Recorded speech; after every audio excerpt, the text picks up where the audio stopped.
So good morning.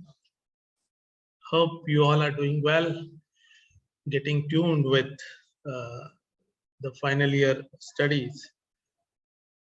So last class we discussed hysteresis. What is hysteresis error in case of sensors and transducers? Uh, all these characteristics, remember, are very important for all of us to understand, because understanding the working is fine. Understanding working of each of the sensors and transducers, yes, we'll understand that, but ultimately we are going to use all these sensors and transducers for some applications ultimately. So while using these sensors and transducers for certain applications, for a particular application, uh, we should have some basis for selection, and for that we need to understand what exactly are my requirements. Suppose I am trying to develop a temperature control furnace. If my application is related to temperature control furnace in a oil extraction plant, or my application is related to dairy industry, I want to measure the flow rate of milk, and then ultimately I'm going to process that milk. Initially, maybe for pasteurization.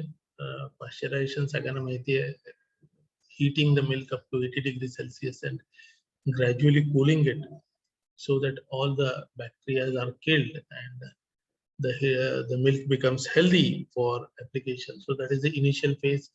If that kind of application I'm developing, and it is of course a mechatronic application, or maybe an ice cream processing plant, you probably will be studying refrigeration and air conditioning.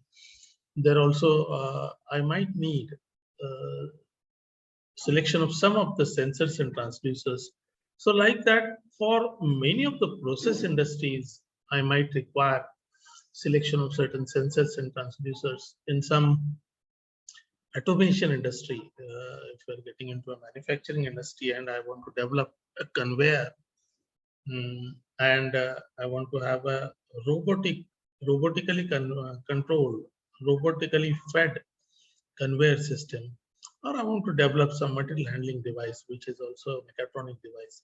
So likewise, my applications will range from manufacturing industry, maybe refrigeration and air conditioning industry, or maybe some process industry.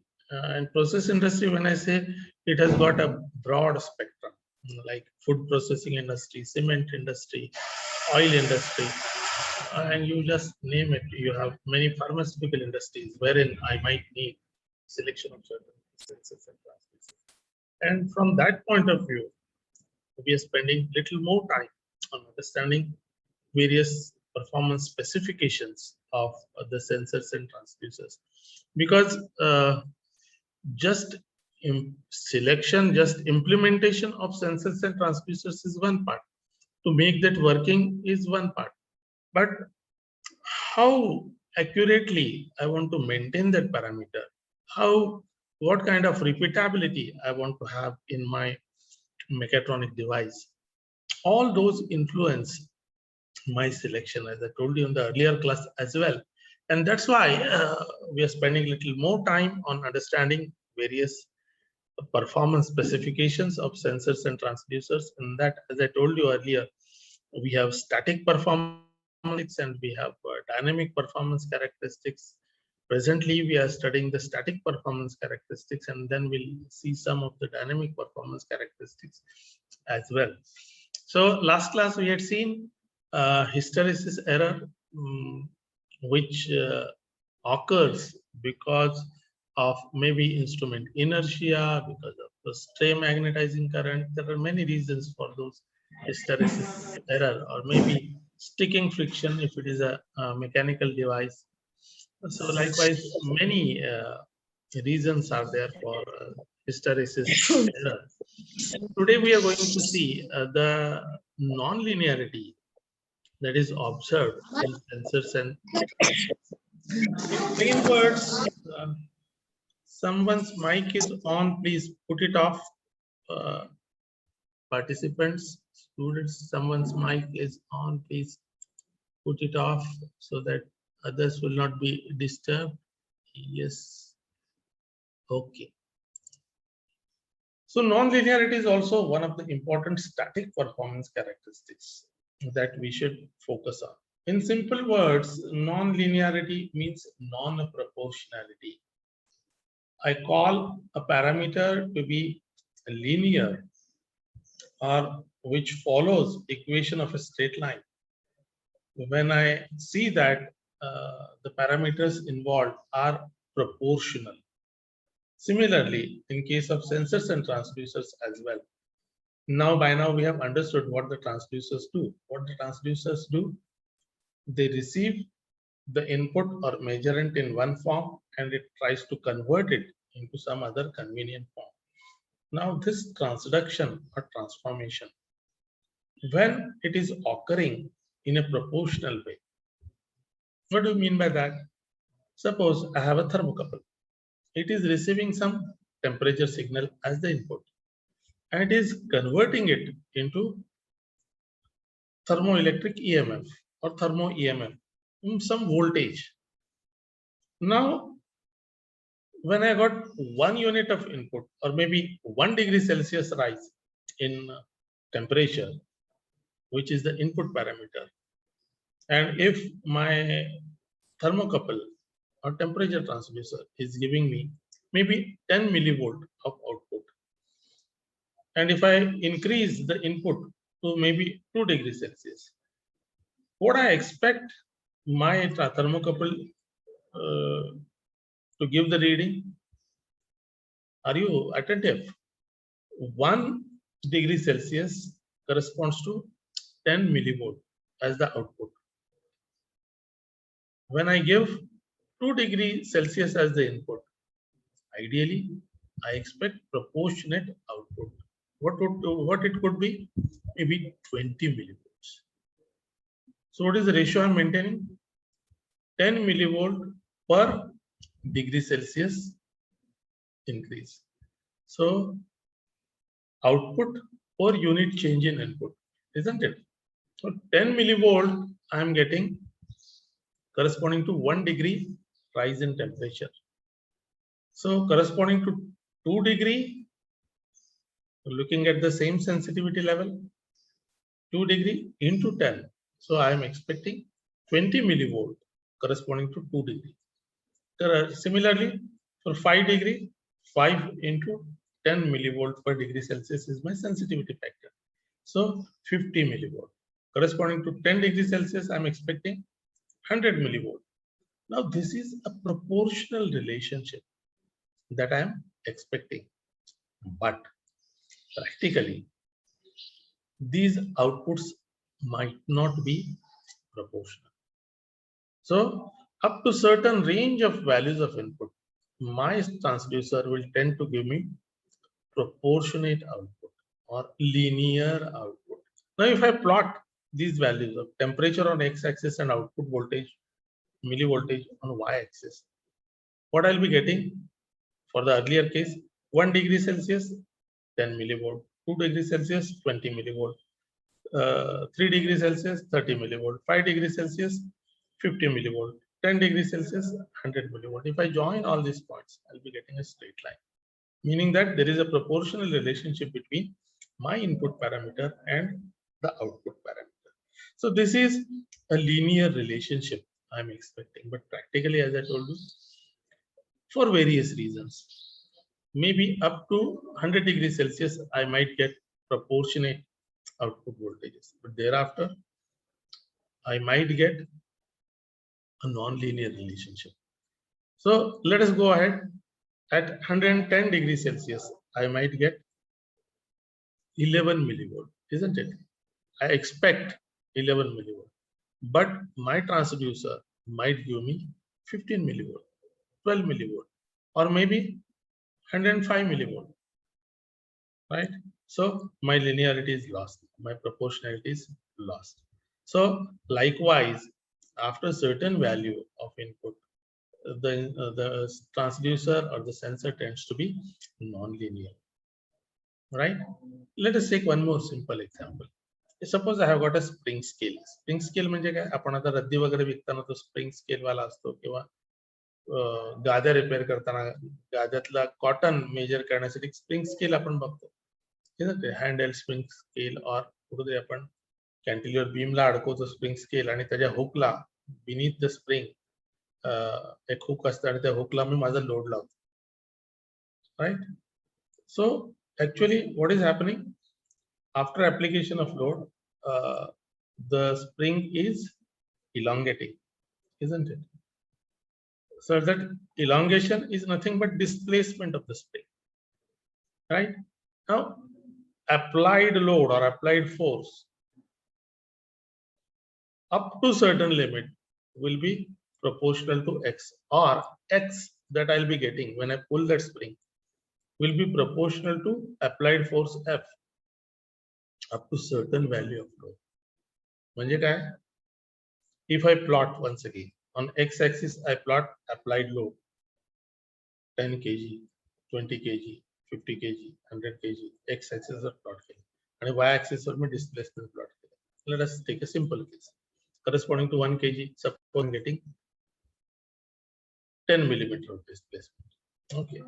Y-axis वर तो point plot केला. 1 kg 10 millimeter, 20 kg 2 kg 20 millimeter, 5 kg 50 millimeter, 10 kg 100 millimeter. हे plot केल्यानंतर I'll be getting a straight line connection. म्हणजे काय? The displacement as the output I am getting out of this load transducer called as spring, x will be proportional to applied load or applied force F up to 10 kg. So there is a linear relationship between displacement obtained and applied force. But now this, let us understand further. Now this slope of this line will be what? Delta x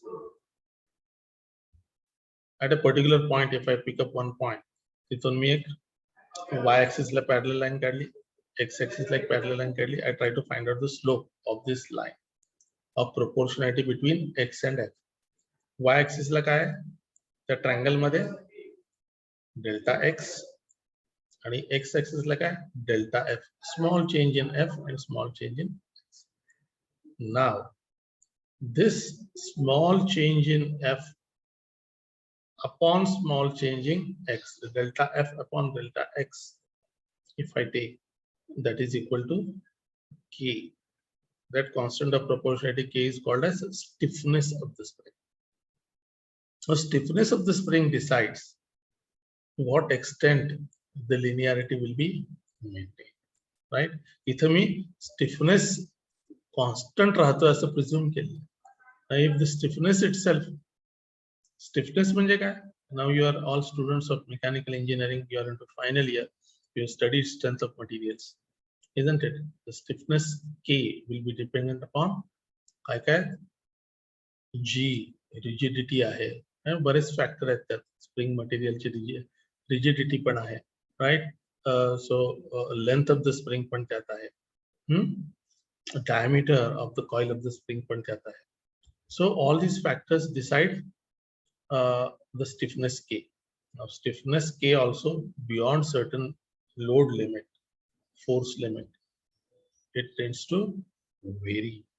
त्याचा परिणाम काय होईल? Now just let us come back to the original case. That is, I have applied certain load or force and I am getting proportionate x.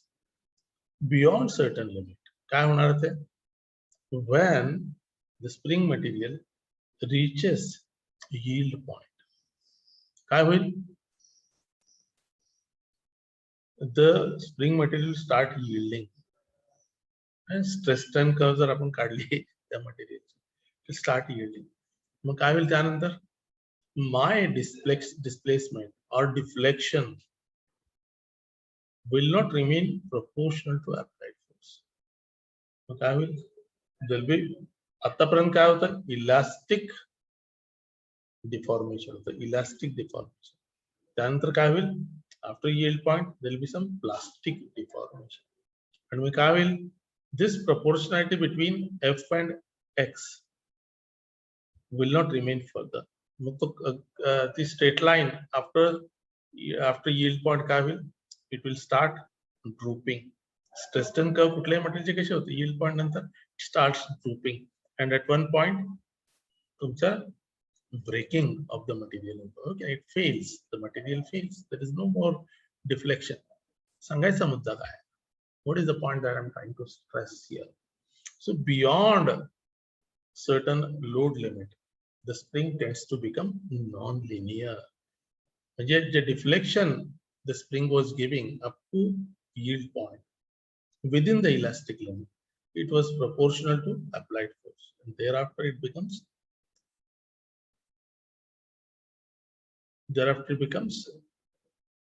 non-proportional, or it becomes non-linear. So graph जरी काढला तरी it becomes a curvilinear graph. त्या yield point पर्यंत straight line होता, म्हणजे it was following a linear relationship. Thereafter it will follow a non-linear relationship, isn't it? So this is what is meant by non-linearity. Sensor transducers, याचे दोन cases घेतले.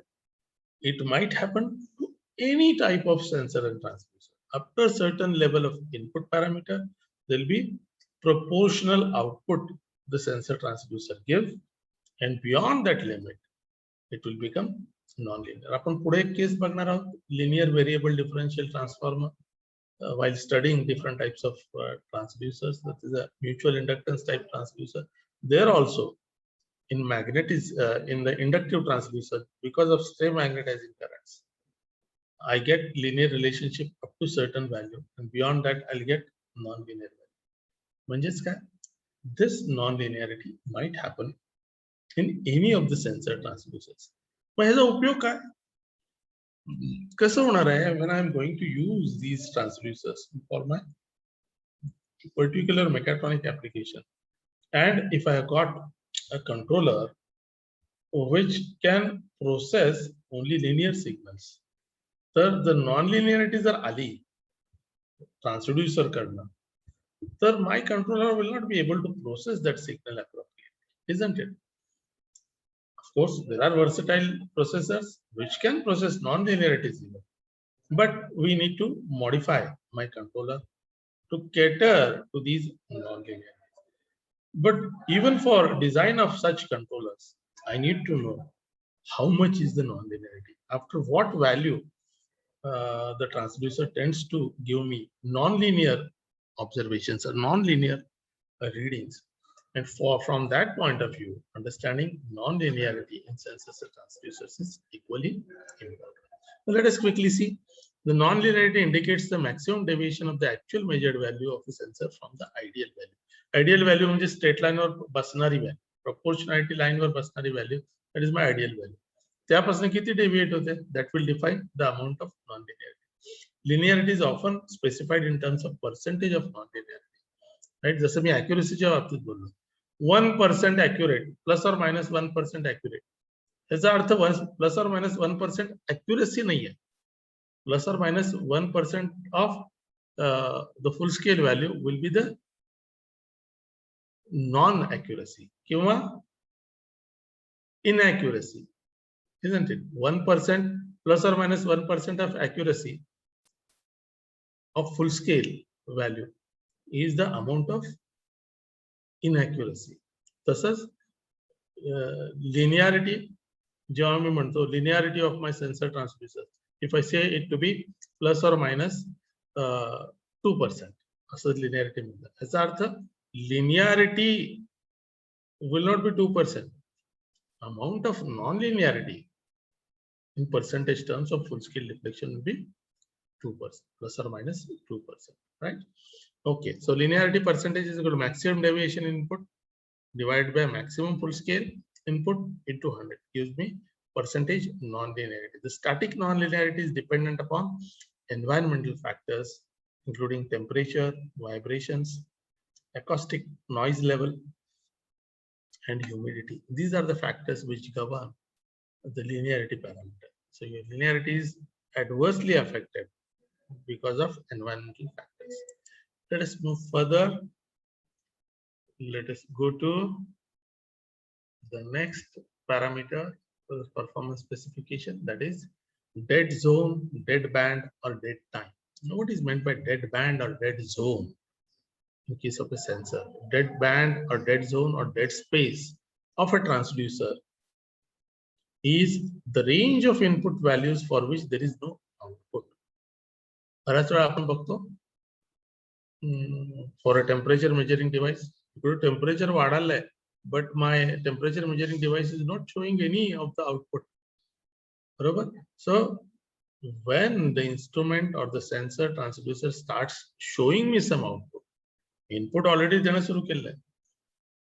The amount till which the transducer doesn't show any of the output is called as the dead band. Dead time का? It's a dynamic parameter, of course. Time आला की time dependent parameter आला की dynamic parameter.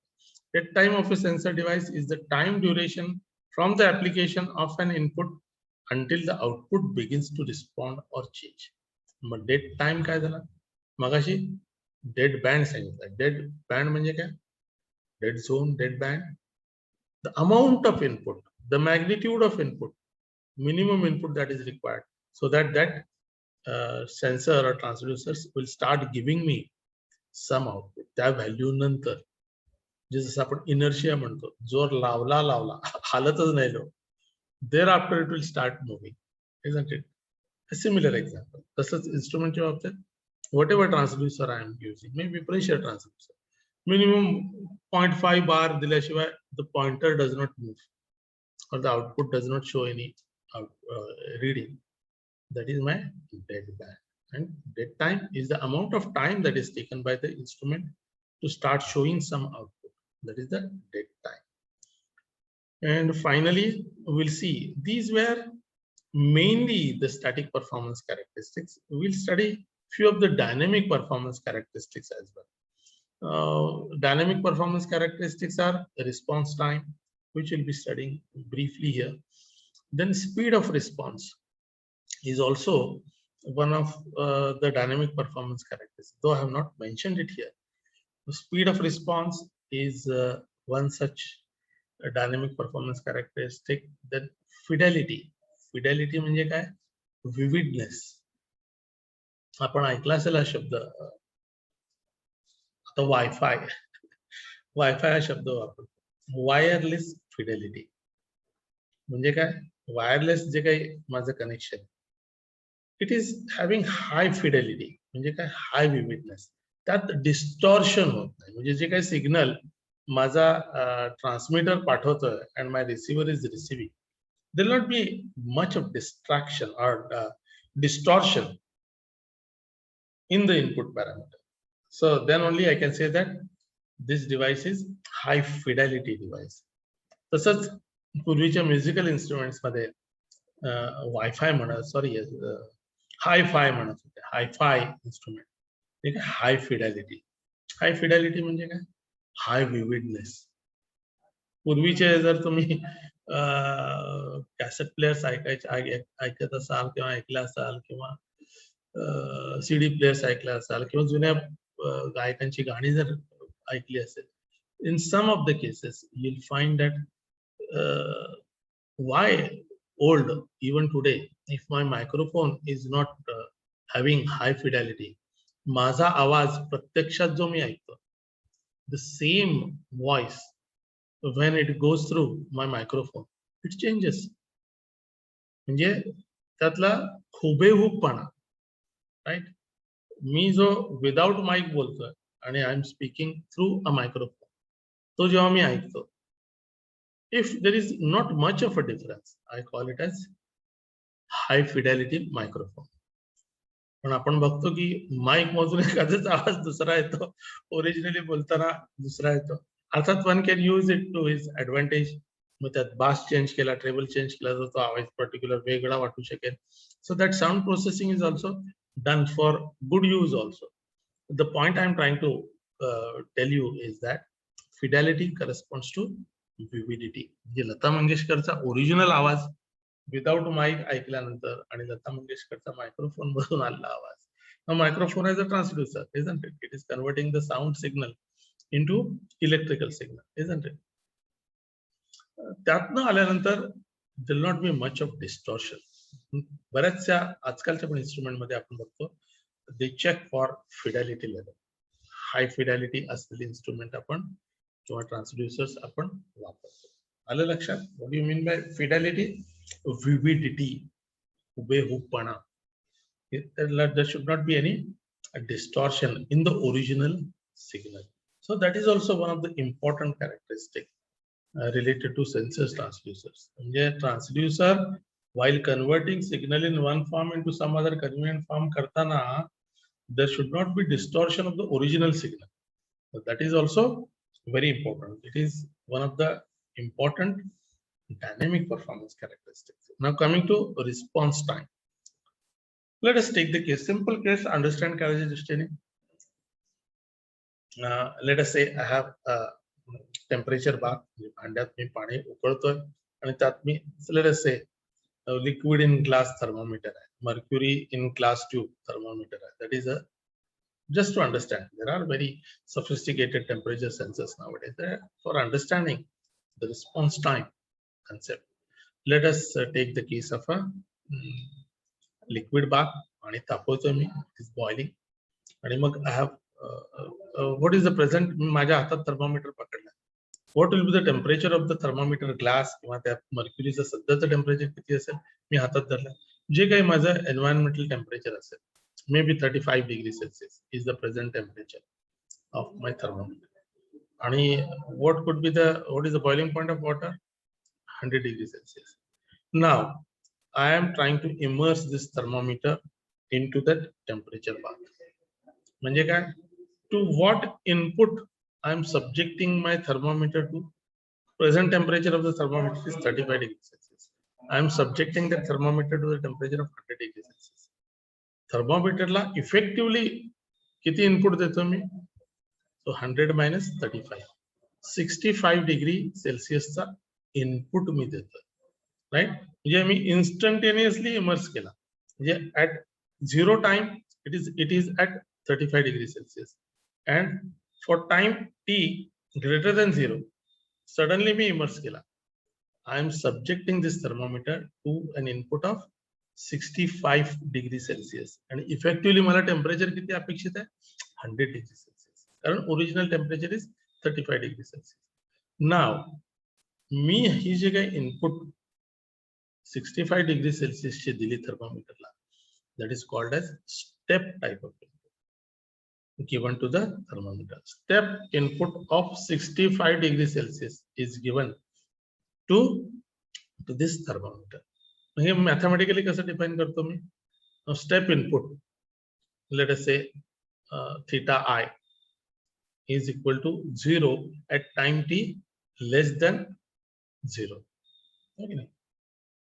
At time t greater than or equal to 0, म्हणजे time जसा माझा 0 पेक्षा वाढला, म्हणजे मी इमर्स करायला काहीतरी वेळ लागेल ना. But with some finite time, I am immersing that thermometer into the temperature. So time t greater than or equal to 0, the thermometer will be subjected to step input of, are you attentive? लक्ष आहे ना सगळ्यांचं? Thermometer is subjected to step input of 65 degrees Celsius. म्हणजे काय झालं? If I plot this input, x axis were time आहे, x axis is time and y axis input. X axis, right now 35 degree 0 origin La at time t 0 माझं input minimum किती आहे? 35 degrees Celsius आहे. आणि I am subjecting this thermometer to 65 degree Celsius input. Mug effectively किती झाले? 35 plus 65, 100 degrees Celsius. Mug y axis, this is the input. I'll draw a straight line at 100 degrees Celsius. Right? My origin line किती वर आहे? 35 degrees Celsius वर. आणि माझी पुढची line 100 degrees Celsius. Effectively 100 minus 35 is 65 degrees Celsius. So I am subjecting. आता कसे होईल? तो graph कसा दिसेल? X axis, time axis, y axis is the temperature axis. at time t 0, x coordinate 0 आणि y coordinate 35 डिग्री सेल्सिअस. लक्षपूर्वक ऐकताय ना. सो ओरिजिनचे माझे काय कोऑर्डिनेट्स असतील? Time is x axis, temperature is y axis. At origin my time is 0 and my temperature is, let us say, 35 degree Celsius. आणि पुढं ती जी लाईन मी I am subjecting this thermometer to 100 degree Celsius म्हणतो, actually effectively मी 65 degree सेल्सिअसला I am subjecting this thermometer to, isn't it? मग त्या पॉइंटचे कोऑर्डिनेट काय झाले? x will be 100 and y will be on y axis it will be 0, right? Time will be the x coordinate, time will be 0 on y axis and x will become 100 degree Celsius. आणि ती line straight line तशीच मी पुढे forward केली आणि पुढचा एक point घेतला तर मग तिथे जे काही 2 सेकंड झाले असतील, time will become 2 seconds and x will be 100 degree Celsius. So this is a step. एक पायरी सारखी स्टेप आली की नाही, अशी दिसते की नाही? XY axis वर मी हा प्लॉट केला. So this is called as step input given to the thermometer. Now to this step input, how my thermometer starts responding, हे जर मी त्याच ग्राफ पेपरवर प्लॉट करायचा प्रयत्न केला तर काय होईल? Because of thermal inertia and coefficient of expansion of mercury and the thermal conductivity of glass. Mercury in glass म्हणजे काय? Glass will have certain conductivity, म्हणजेच thermal resistivity. Okay. And even the mercury will also have some coefficient of expansion, बरोबर? And thermal conductivity त्याची पण महत्वाची. मग काय होईल? मग तो इमर्स केल्या 100 डिग्री, आता 35 डिग्री आहे. इमर्स केल्या आयडियली मला अपेक्षित आहे की 100 डिग्री सेल्सिअस दाखवायला, पण काय होणार? It will take certain finite time, isn't it? तर मी I'll try to show it on graph. Okay, then I'll try to pull, I don't know, I want to draw, let us say, I'll take straight line. I try to show it. Okay, hey x axis है, ये y axis है. Try to understand. इकडे temperature आहे,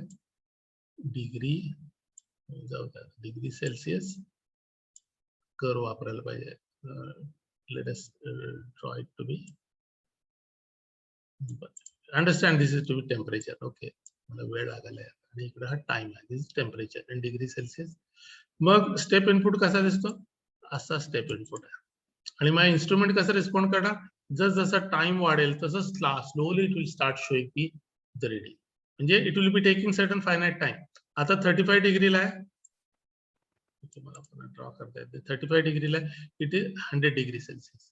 okay, instantaneously मी जेव्हा thermometer immerse केला, I am expecting that the thermometer will should show instantaneously एवढंच मला 100 डिग्री सेल्सिअस दाखवायला पाहिजे. प्रॅक्टिकली होतं का तसं? It will be taking certain finite time to start showing me the reading. म्हणजे काय होणार? 35 चं 50 होईल, 70 होईल, मग 100 होईल. It will be taking certain time. मग काय होईल? मी समजा ट्राय टू ड्रॉ, मग काय होईल? It will be taking certain time. आणि मग कसं होईल? इट विल फॉलो असं काहीतरी पॅटर्न तो फॉलो करेल. म्हणजे काय, याचा अर्थ काय झाला? करस्पॉन्डिंग टू 5 सेकंदानंतर काय होईल? इट वुड हॅव अटेन्ड, आता किती आहे? 35 ने सुरुवात झाली, 50 डिग्री सेल्सिअस आला. मग नंतर 10 सेकंदानंतर it will reach 100 degree Celsius. This is second. Okay, लहान मुलासारखे अक्षर आहे. So after 10 seconds it will reach 100 degrees Celsius. So this time is called as response time. The amount of time taken by the sensor transducer to reach the final value for the first time is called as response time, right? So this is what is this response time. Describes the speed of change in the output on a stepwise change of the measure. It is always specified with an indication of input step, the output range for which the response time is defined. So this is the response time, right?